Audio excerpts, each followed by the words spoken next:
Hello and good evening. Hi, I'm Samuel Isaiah, and you're watching Let's Edufy by Edufication. Now, who and what is Edufication? Let me explain. So, Edufication is a platform that advocates for critical education discourse. And through our show, Let's Edufy, we intend to engage in dialogue with various experts and stakeholders to understand their perspectives. Now, today we are going to talk and going to discuss about navigating teacher identity, a pertinent issue, one which perhaps we do not talk enough about. Hence, we are delighted to have with us Dr. Mariah Ibrahim, the head of Department of Languages at IPG Campus Pulau Pinang. And she's also one of Edification's advisors. And most importantly, she's my personal friend and my mentor, of which I've had the privilege to learn from. Hello and welcome to our show, Dr. Mariah. Hi, it's really good to see all of you, to see you, especially Sam. And I know some of our friends and our former IPG trainees are watching us. So it's a good thing. It's like having class all over again. So thank you. Right. Since we are talking about class, I'm just going to jump in with the critical questions like we used to. So, Dr. Maria, in your many years in teacher education, I'm sure you've seen it all. So, what does it mean to be a good and effective teacher? I thought the first question is supposed to be an easy one. Now, this is a very difficult question to answer because when you talk about being an effective teacher, you've got to start thinking about from whose perspective is a good or effective teacher. Now, in my early years as a teacher, of course, I'm always so stressed and answerable to the school, to the headmaster, to the principal, and to JPN who wants to see result. So, in terms of the state, an effective teacher means carrying out classes that's going to ascertain students' score in the exam. So at the end of the day, an effective teacher is the one who could get A's. And then also, this from the perspective of parents who also want the grades, but also expect the teachers to have some sort of ability to guide the students in terms of maybe disciplining them, and then society has a lot of expectation about being what a good effective teacher is. So when you talk to parents, they want teachers who can make a difference, who can do a lot of things for students. Now we ask that question, so it is very important that we also ask, like, what are the teachers' own definition of an effective teacher? So you see, like my class, Sam, I'm not going to provide answers. I'm just going to get you guys to think. You know, Right, right. like, whose definition are we talking about when we talk about a good teacher? Like, do teachers themselves, now those of you listening in, do you have a definition of what a good teacher is? What are your belief system? And I don't know whether you know this guy or not. He's quite famous now. I think in 2020 he was one of the top 10 finalists for the global teacher, and I can't remember his name, but he was told that he cannot be an effective teacher because the students don't want to learn. He was told that he would be wasting his time because he cannot be effective because the students don't want to learn. And if he had listened to that perception of what being a effective teacher is like, meaning like to change the perception of the students, and he would have failed. He would have failed. But he had his own definition of an effective teacher. He wanted to see his students gain something. You know, at the end of the day, even if a student come in and you can make a slight change. Now, I had the experience of going to a school, observing students on practicum. I've been doing it for the last 10 years. And in one school, there was a boy, I think he had some learning difficulties. It was never diagnosed autistic or dyslexic, but he would just be going in and out of everybody's classroom. The school knew about it, but they didn't do anything. But the girl who was from IPG KPP, and she decided she wasn't going to ignore this child. And even with that 3 months there, this child was in standard 3. He could not read, he could not write. But at the end of her practicum, the boy wrote his name. So to me, it's small things about being an effective teacher. It's not a big thing. It's like you going in, and I always tell my students who go into practicum, like, I want to see something that they learn that they did not know at 9 o'clock, but they know at 10 o'clock. So you've achieved something. So, Ma'am, but do you think that this definition, these principles, these beliefs, these sets of beliefs that teachers have individually, do you think that the pandemic now we have like a global pandemic that's happened to us right now? Do you think it affects these principles? Do we need to change somehow our principles and beliefs? Does the system, does the teacher education system actually promotes this change, or do we need to change to adapt the pandemic? whether we promote change or we don't, it has to happen. This Mm. pandemic is a wake-up call for me as a teacher trainer. Like, I'm wondering, like, my group of students who are going out teaching soon, have I given them enough? Have I Right. given them enough skills in terms of ICT skills? Is it enough, and not just enough that they are able to use Google Classroom or they are able to use telegrams and all that? How do they cope with all the other important ingredients of teaching? Human relation. I myself am struggling with Google Classroom. I'm so used to having students in front of me, and we talk about classroom arrangement, we talk about group work, we talk about this and that. Never in our life have we talked about students in their own homes with parents at the Mm. background. Never have we discussed that. With my Right. students, I can take them out into the under the tree, before Sekolah Pokok that Samuel did. I was doing it with my cohort 5. We were learning literature under the tree, singing, Right. lots of chocolates for you to eat and stuff like that. And never imagined that I would have a class and they had to mute so that they could listen to me. And I tell a joke and they don't even laugh. And that Mm. scares me. And I think I mentioned that to the group of students that I was teaching last year. And I said, like, it's so sad that even when I tell a joke, I don't even hear you laugh. And then I Right. have two boys, Firdaus and Aki. I don't know, they said they're going to be here. You met them online. And so they kindly unmute and go, and then mute again. Right. Like, it's so scary. So, and going back to your question about the effective teacher, fundamentally, have we asked our students what they want from us? Right. Sam, when I was doing my master's, a Form 2 students wrote in her reflection, we were born creative, and then we go to schools and bam, teachers kill them. I Wow. totally changed my concept. That student who wrote that, I don't know because it's a research and I don't know who she is.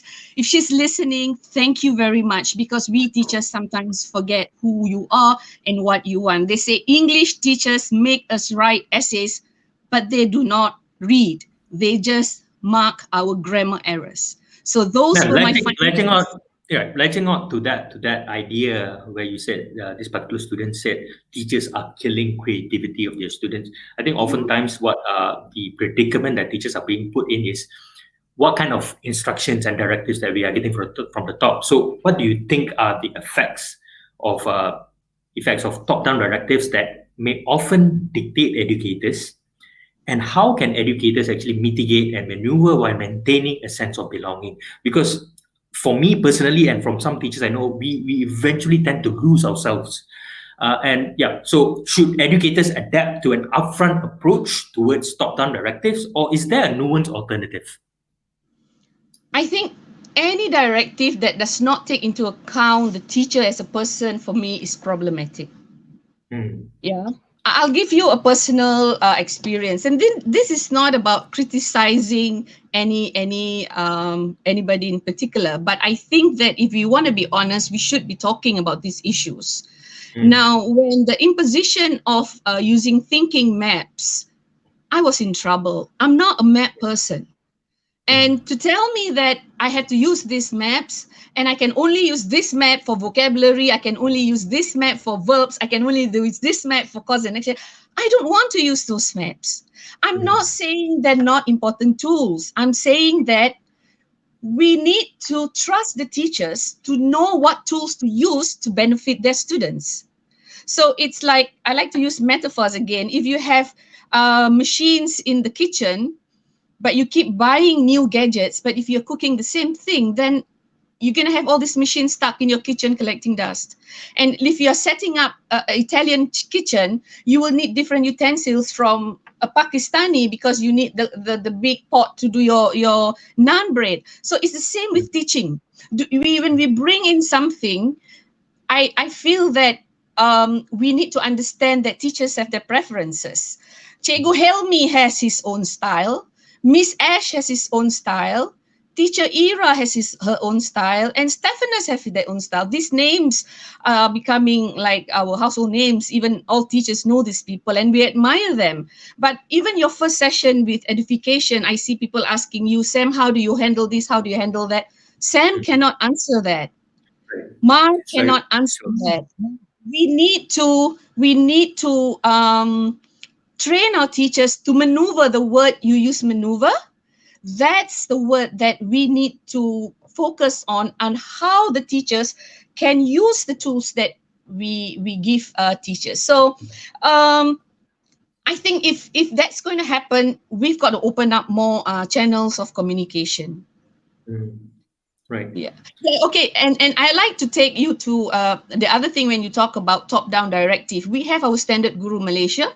We have standard Guru Malaysia 20108, and then we have SGM 2.0. It is very important that we have a document that we can fall back on, right? And SGM2 is so much more improved because it talks about a wider range rather than first SGM is like your behavior, how you should behave, this and that.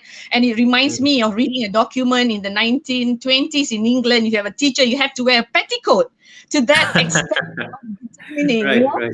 Yeah, and Sam, you have had the end of this as well. You know, you don't look like a teacher, I don't right? look like one. Yeah, Yeah, I heard that. you were told that even when you were only in your trainings, you were told you don't look like a teacher. So my main concern is how do we achieve what's in the SGM? Now, I would like at this stage to tell a story, and I have his permission. You know him. His name is Amarol. And when he was in his PPISMP, he decided to have some early experience in teaching. So without any knowledge, pedagogical knowledge, he braved and went into a school and said, I want to learn how to teach. Right. And the headmaster gave him a cane. And he says, you cannot teach without a cane because the students are naughty. And he has not even met the students. He was told that the students are naughty and he was given a cane. He took the cane out of politeness. You know how Amarol is. He went to the class. He did not use the cane. The students reinforced what the headmaster said by telling him, you can't be a teacher. Cikgu tak boleh jadi guru. And he asked, why? Because the boy said, you are not straight enough. Right. So even students, you know, they expect this identity of a lion. Even students have been given that expectation. So I think that negotiations have to take place. You need the teacher to be a disciplinarian. Fine, that's what we dream of. We want a country that has got discipline. You can see what's happening in America, and we don't want that to happen to us. Yes, we need some sort of order, but the order does not need to come through a cane. And the reason I did my study on teacher identity, if I can have a little bit more time, Amarol's story support, the most crucial story is me meeting my own teacher who told me that if he could meet God again, he will ask for 30 years. And every time I tell the story, I shiver. I'm shivering now because I asked him, why do you want another 30 years? He said, I want to teach all over again. I did it all wrong. And he was strict, and that's what he meant. He said he realized that he had lost so many students through being a strict teacher. And at that time, I had only entered IPG. And I was thinking like, my God, what if my students say that Puan Maria didn't teach me how to become a teacher? And so I started to think about the issues of identity. And that's how over the last 10 years, I've been reading and working and doing a postgrad on teacher identity because I've seen many, many stories. Like if we have another time and we can do something on narrative, I would like to do and share like how narrative can be such a learning point for us. Man, we actually looked at the literature of teacher identity, and there was two prominent theories or concepts that we found to be very interesting. Noddings 2005 discusses that it is essential for teachers to identify and respond to the needs of students, and Abedia 2012 proposes the notion of teachers as transformative intellectuals and cultural workers who can think critically and act transformatively. So, my question is, do you think that these elements of teacher identity are cornerstones to our current teacher education system? If they are, why? And if they are not, why not? Why not? Or do we need or do we not need these elements in our system? I will only speak in the area that I'm in, and that's TESOL education. Are we there? I don't think so. We have it in education papers, but not in the TESOL papers. Are we going to have it? Yes. What we did was there's currently this, we're working on a new TESOL program actually. And what we did was we interviewed young teachers, products of IPGs. We interviewed them and we wanted to learn from them how we can better improve our system. Yeah. So there were interviews, and this was done with Cambridge English. We go all over Malaysia, even to Sabah and Sarawak, getting feedbacks from lecturers, from students, even from schools, to see how we can improve. But your question, the second part, is specifically about transforming and cultural workers. I see that we do that through education papers. And this is my concern. That part of education is divorced from the mainstream course. So my TESOL students with me, they'll be doing lots of courses, lots of pedagogical courses, technological content knowledge and all that. But the other part that they did on education will be run by the educational faculty. I think there is a missing link. Because they need to talk about all those things about being a transformative intellectual or being agent of change or being a global citizen. They do not need to know that separate. I mean, like, they need to know that in the whole TESOL program. So then it will determine the kind of activities that they do, the kind of text that they're bringing into the classroom, the kind of discussion that they're going to conduct in the classroom will be based. So I think that the whole bigger picture is missing. We need to sit down. We need to sit down and talk about this. Now, I think that we've started. We've started through NPDL, but you see, NPDL is very clear of a big picture. Now, again, not criticizing it. This is difficult. Teaching is very difficult. Whoever said teaching is easy, come and teach. And teaching is very difficult because I talk to my lecturers about NPDL, and as much as they say, yeah, it's a good thing, but we can't do it. And why can't they do it? It's because some of them have struggled with the course that when it was designed was not looked at holistically against all the other subjects. So we've come with separate courses for the programs, and now we are supposed to merge. It should start from the beginning. The merging should start before the courses are developed. So perhaps, I have a few more years in the system, maybe we could do, because every day we're thinking about how to make our teacher education better. So we are moving into that. But individual teachers, individual lecturers are doing it. Individual lecturers on their own capacity during their voluntary time, during their mentor-mentee time, they are doing it. But I think that it should be more formal. Right. It should be more structured, and it should be looked at. So I really am uncomfortable about the education faculty being separate from all the other mainstream. It should marry.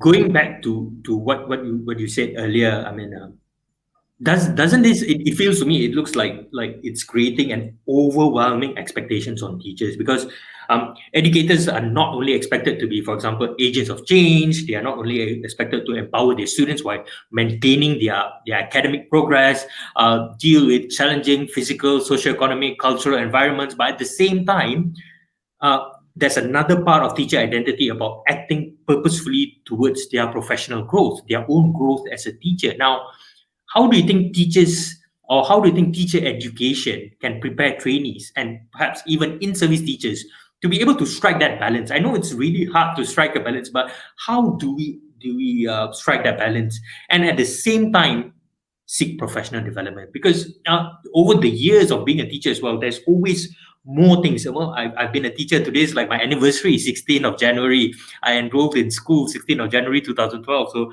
ninth year being a teacher, and throughout the 9 years, there's always been more and more and more expectations on teachers. So how do we strike that balance and at the same time seek professional development? Now, this question suggests, it implies that the teacher's job is divorced from the professional development. Yeah, they've got to do this and they want to develop. I think that it shouldn't be. Now, whatever a teacher does in the classroom, and whether it's to empower students or to ensure their progress or deal with all the challenges, these are the very elements of an educator's professional growth. Yeah, Sam, just as how who you have become, the person you have become today, working with your Asli kids, thinking of ways to make meaning for them, you have become an agent of change for them. You too have changed. So you have developed through your struggles. Yeah. So I think that teachers who are looking out to do something for their personal professional growth should not see that those things are hindering your growth. You should be taking those as experience, and it's deep rooted in your practice every day, and that is where you grow from. So now people who are doing their masters sometimes come into me, and I have ex-students who say, ma'am, I want to do my masters, I want to move on. And they have this idea that personal growth means leaving the school. Now, to that, I would say not necessarily. And I often ask questions when they say like they don't have an area they want to do a research on. And my response to them is always like asking them, what questions do you want answered? What issues do you want demystified? So you need to know what problems you want to highlight. And these questions are, to me, the essence of an educator's growth. It defines who you are as a teacher. So how do we go about? This is what I've been shouting from day one. We need to do more reflection. Right. It is so important. There's a lecturer I in knew Maktab. you were going to say that. That's why I asked the question. Yeah, continue. Sorry. Yeah, there's a lecturer from IPG Gaya, Harold Ong, and he did a research on ability to reflect, and it's shockingly very low. It's very low. I met him at a conference in Hong Kong, and he was talking about how we do not talk enough about reflection and how that reflection is actually going to change us, change our practice. And the other question is how you're going to do it besides reflection. I'm referring to the theory of Wenger. Wenger talks, Etienne Wenger, and he talks about our identity depends on reflection and also engagement. And this is where edification comes in. You need to have an organization that's going to engage young teachers, especially. Older teachers like me can come in if you want to learn. We can learn so much from you guys.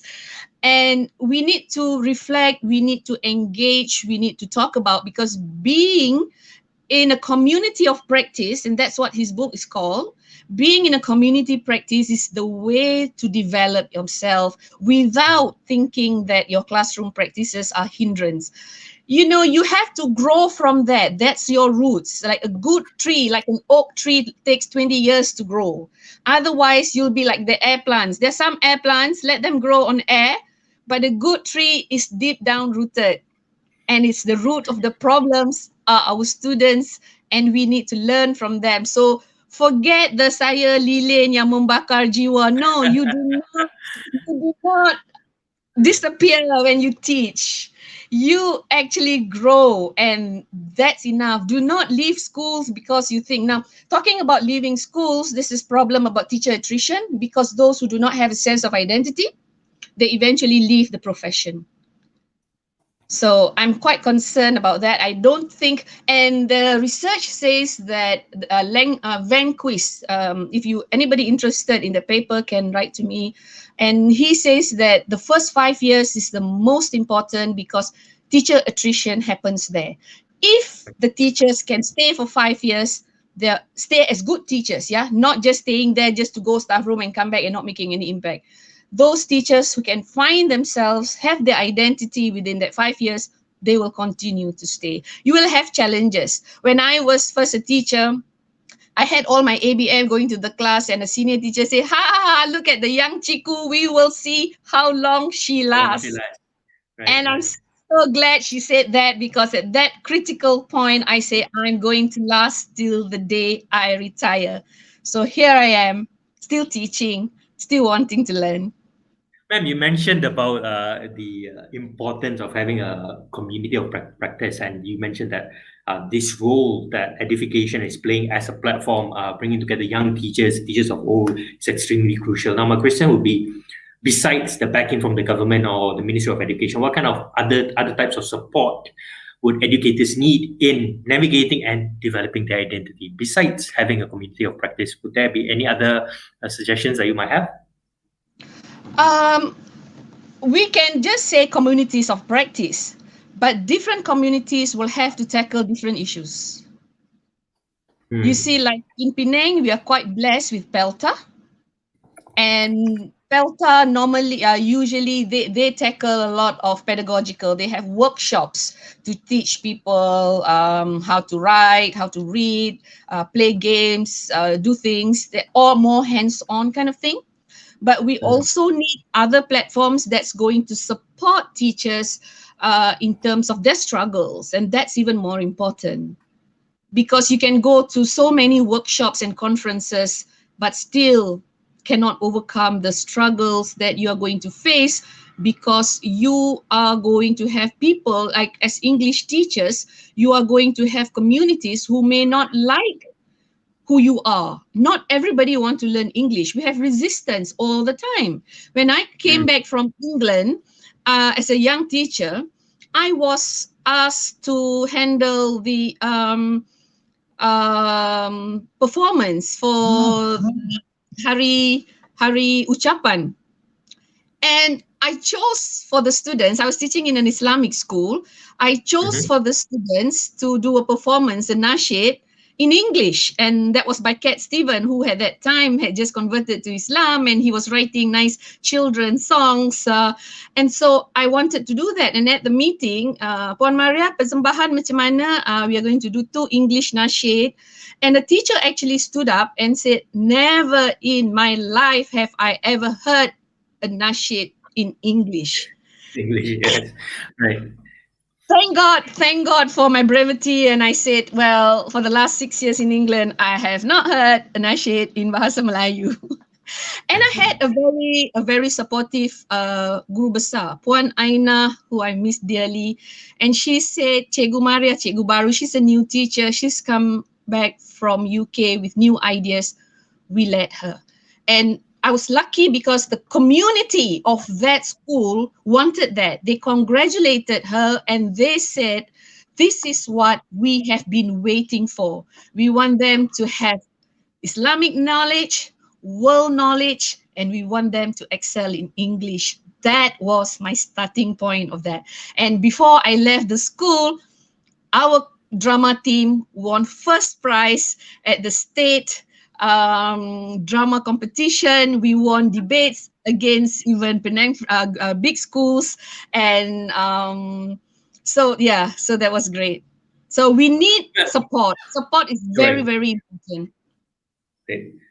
We've got a few questions from our viewers today, and the first question would be, how can teachers actually conceptualize their teacherhood during this pandemic? I think uh, if I were to rephrase this question, uh, how would a teacher actually reinforce their idea of being who they are and continually improve during the pandemic? I think we answered this question briefly in the introduction section of our session today, but would there be anything more for you to say? I want to say to the person who asked this question, you are not alone.